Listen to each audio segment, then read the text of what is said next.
Mga boss, grabe. It's a privilege na ma-invite tayo sa Colnago C68 Global Bike Launch collaboration with the Past Normal Studios. Limited edition to mga boss and 35 units lang worldwide ang nirelease nito at available siya sa lahat ng PNS flagship store.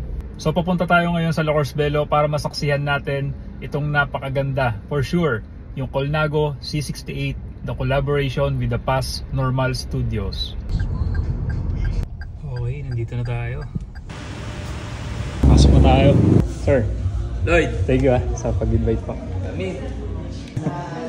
Boss, bigyan mo ito ng ano? Ay, sige po. Bossing. Basta. Past normal. Yun, try agad natin yan. No? 35 bikes yung dahan nila. Sa Philippines, dalawa kayo. So, founder at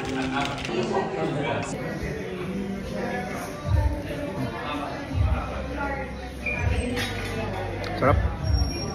Sir, tama ba? 35 worldwide? 35 worldwide. Sa ngayon, 6 na empleyado, including the 2 founders.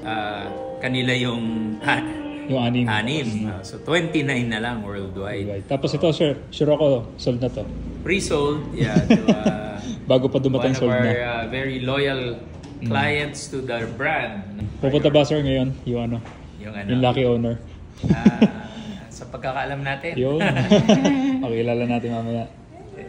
Ito pala lucky owner.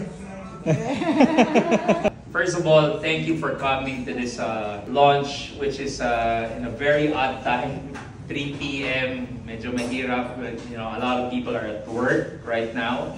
But again, thank you, no?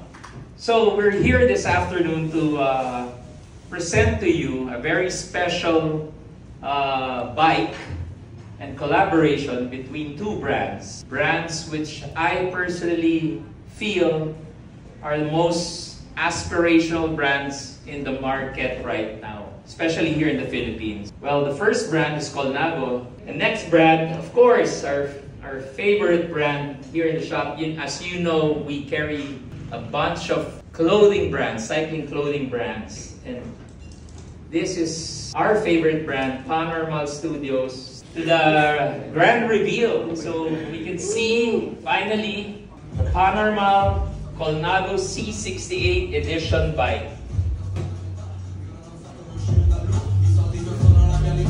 There you go, half of it.